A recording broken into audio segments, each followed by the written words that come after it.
Hey everyone, this is Chris Ashley. Welcome back. It's really great to be with you. I've missed you all and I'm really excited to dive into it today. So today I wanted to cover a topic that I've noticed a lot of people ask me, and that is, how do we cope with the idea that we create our own reality? But first, really small plug, if you head over to changeyourmindtochangeyourreality.com, sign up for my newsletter. I will send you a free guide that's going to help you manifest your dream life. And this is a tool that I use with my private coaching clients. I've used it with them for years with amazing results. I've seen people manifest their life of their dreams using this. So please head over and do that. And then also my book, Change Your Mind to Change Your Reality, is going to be out June 20th. It'll be available for pre-order before that. So stay tuned. Follow me on TikTok, Instagram. I'm at Change Your Mind with Chris. I'm Change Your Mind with Chris Ashley on Facebook.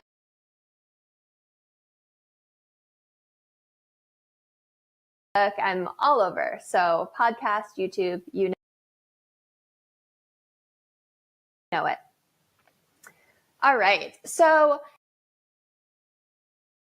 sometimes when people hear that we create our own reality, that's a really tough pill for them to swallow, because they look around at the world and they say, but there's all these violent crimes like rape and murder, there's genocide, there's all these wars in history, and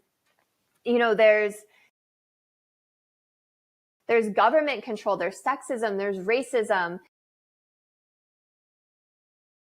They look at their own life and the traumas that they've gone through. They look at their ancestral line and the traumas their ancestors have gone through. But here's the thing, every family tree has a story, and every single person has a story. My own family, I don't even know, so many relatives were slaughtered at the Holocaust. My father's side of the family is Jewish. So, everyone has a story. But we are all spiritual beings, right? We've forgotten our true nature. We are powerful beings from the stars. And we have dropped into this illusion, right? This veil, this illusion has come down over our eyes. And we've forgotten that all of this isn't real. Like, we've bought into the illusion. We think that everything that's happening to us is real. And we think that we are our body and we are our minds because we identify with our ego, and that's what ego thinks, right? When really we are a vast spiritual being, and only like 10% of our real soul, our real self, is incarnated as a human. The rest of it sits on the other side of the veil as our higher self, because our true being has so much energy that it couldn't possibly squeeze into a human form. It would literally destroy the human body. So that's kind of the first idea behind it, right? And we are living in a play, a school, a simulation, a game, right? And everything that you see around you is part of the setting for all of that, right? It's like the stage set of a play or the setting of a movie. And you actually determine what happens to you before you incarnate. You meet with your spirit guides, and together you decide, these are the lessons that I need to learn in my next lifetime based on maybe what you didn't learn in your last time, or maybe what you did and you're ready for the next step up. And once you have those lessons decided, you and your spirit guides plan out situations and circumstances in your life that are going to help you best learn those lessons. So it's the way you're born, it's who your parents are, it's what race or nationality you are, what continent you live on, what country you live in, and also some really big life circumstances that are going to happen to you, and the way you die, because all of those things give you the opportunity to grow, right? They ready the soil, they plant the seeds, and then it's up to you if when you go through those things, when you deal with those things, if you actually grow. Because you always have a choice, right? You can either go deeper into illusion and into sleep, or you can become more awakened, more enlightened. You can use opportunities to grow and expand and to level up even more. So in Hinduism, they call the world Maya, which means illusion. And Maya, I'm going to just read this quote because it's great. It's by ISKCON Education Services. Maya is the empirical reality that entangles consciousness. Maya has the power to create a bondage to the empirical world, preventing the unveiling of the true unitary self, the cosmic spirit. Under Maya's influence, the soul mistakenly identifies with the body. He accepts such thoughts as, I am white and I am a man, or this is my house, my country, and my religion. Thus, the illusion soul identifies with the temporary body and everything connected to it, such as race, gender, family, nation, bank balance, and sectarian religion. So that just sums it up so beautifully. We get so attached to this illusion, but our bodies are just our avatars, right? It's like you've been dropped into a video game world and you chose what your avatar looks like, right? And you chose all these circumstances, and we get so attached to it that we appoint ourselves the judge, and we start blaming others, and we appoint ourselves the victim as well, right? And we get sucked into this cycle of fear. Now, if you want to get off the wheel of karma, there's two things that you need to do in life. One, you need to forgive people. And two, you need to stop letting fear get to you. You can't let yourself be afraid. Do things afraid. Don't get sucked into what the media is telling you, what your own ego is telling you, right? Because fear is part of the illusion, and fear isn't real. The only thing that's real is love, and what's all encompassing can't really have an opposite, right? So fear isn't even the opposite of love. Fear just doesn't exist. Now, we can get so comfortable with suffering that it makes us feel safe. And I'm sure that you can think about the people that you know, and you probably know someone that feels really comfortable being the victim and really comfortable with suffering. And we get so attached to it. But like, here's the thing. You are pure love, and you come from source, and there is no judgment there. It is pure unconditional love and creative energy. There are so many people who have had near-death experiences who have crossed the veil and come back and said that they weren't judged for a single thing they did during their lifetime. It was all just pure unconditional love and understanding. It's this parent love, right? That their child could do no wrong. That's how source feels, or God, or life force energy, or whatever you want to call it. Now, you can look out into the world and find a million excuses, a million reasons to be angry, and you could find something because there's always things out there that will trigger you, right? That can make you angry, make you want to fight.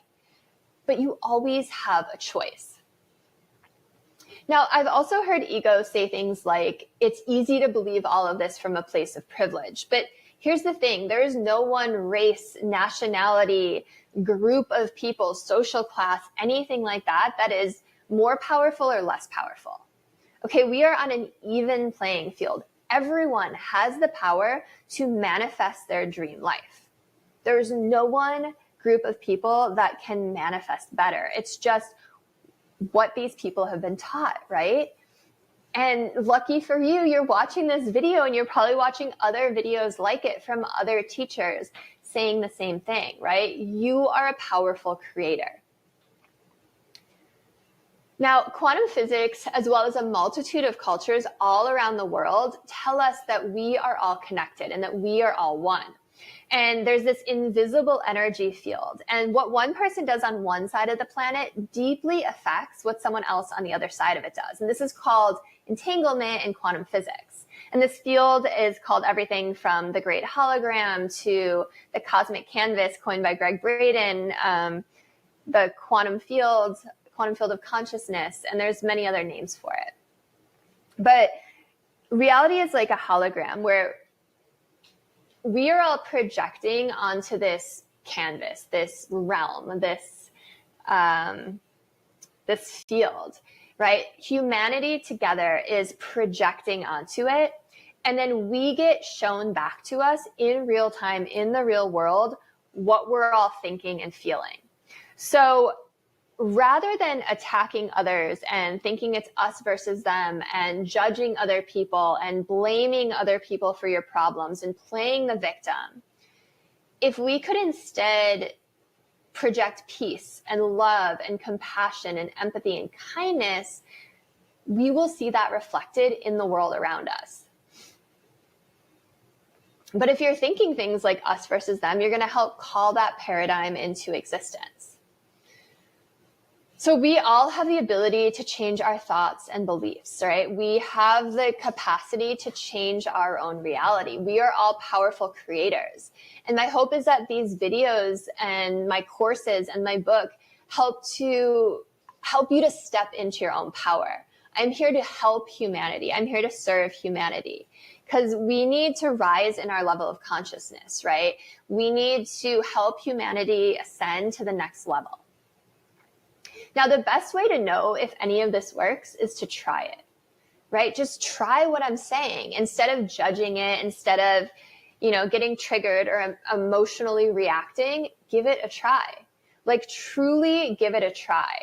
And you're going to prove it to yourself, right?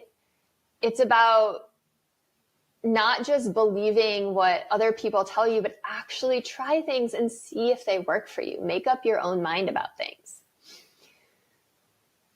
And, a lot of times because of fear, we kind of don't want to try new things, right? Or we think we're the cynic, or we think we're the realist. But these are all names for ego too, right? So I have my puppy in the background.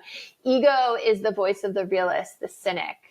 That voice that tries to convince you that you can't have all of these things, that you're not powerful, that you're just a body and you're just a mind.